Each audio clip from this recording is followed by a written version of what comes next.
Hey everyone, welcome to our channel. Guys, आज कुछ लोग सेलिब्रेशन कर रहे होंगे, ज़्यादातर लोग सेलिब्रेशन कर रहे होंगे और कुछ ऐसे स्टूडेंट्स हैं, कुछ ऐसे हमारे मित्र हैं जो जिनका नेट नहीं हुआ है, जिनका ओनली पीएचडी हुआ है, तो वो लोग सेलिब्रेशन, या जिनका कुछ भी मतलब क्वालिफाई नहीं हुआ है, ना ओनली पीएचडी में हुआ है, ना नेट हुआ है, ना जेआरएफ हुआ है, तो वो लोग सेलिब्रेशन नहीं कर रहे होंगे। तो उन सभी मित्रों के लिए ये मेरा वो है वीडियो कि वो सभी निराश ना हो, होप ना छोड़ें, नेक्स्ट टाइम ट्राई करिए।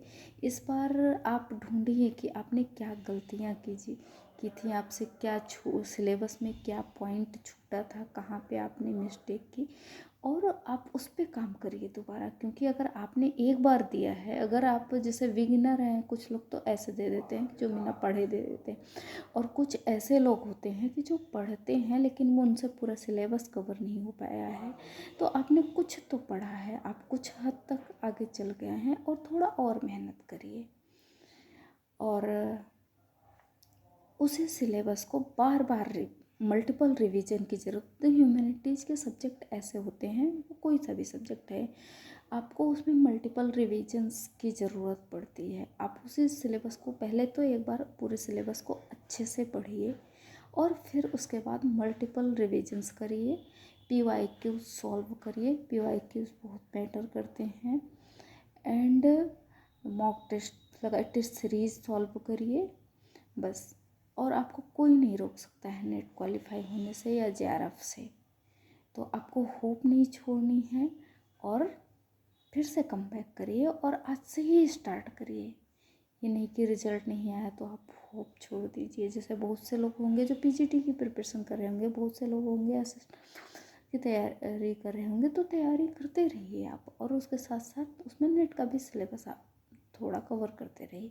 और रही बात पेपर 1 की, तो पेपर 1 में देखिए, अगर 10 यूनिट्स हैं, अगर 10 यूनिट में आपकी 10 यूनिट नहीं कंप्लीट हो पाती, 7 कवर हो पा रही हैं। जैसे कुछ जो ह्यूमैनिटीज़ बैकग्राउंड के स्टूडेंट्स हैं, उनकी मैथ्स अच्छी नहीं है मान लीजिए, या रीजनिंग अच्छा नहीं है, तो आप उस यूनिट को भी पढ़िए। मैं ऐसा नहीं करूँ कि नहीं पढ़िए, छोड़ दीजिए, बट आपके जो 7 यूनिट्स अच्छे हैं जिसमें आप अच्छा कर सकते हैं, आप उसको बार बार पढ़िए और इतना अच्छा पढ़ लीजिए कि जहाँ पे आपका दूसरा वीक पॉइंट है, जिसमें आपका कुछ पॉइंट आपको पता है कि इसमें छूट सकता है, इसमें आप अच्छे मार्क्स नहीं गेन कर सकते हैं, तो आप जो आपके अदर यूनिट्स हैं वहाँ से आपको प्लस पॉइंट मिल जाए।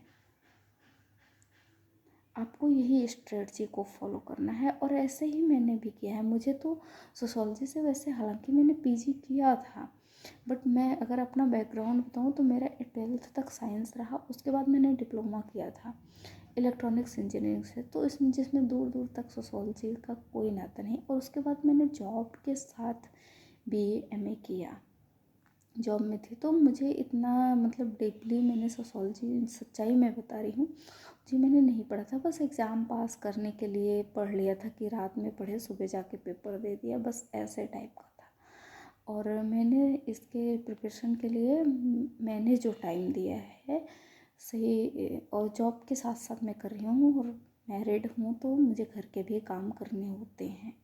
उसके साथ साथ मैं प्रिपरेशन, मेरा ये प्लस पॉइंट था कि मेरा पेपर 1 अच्छा था, क्योंकि मैं अदर कंपटीशन की प्रिपरेशन करती थी।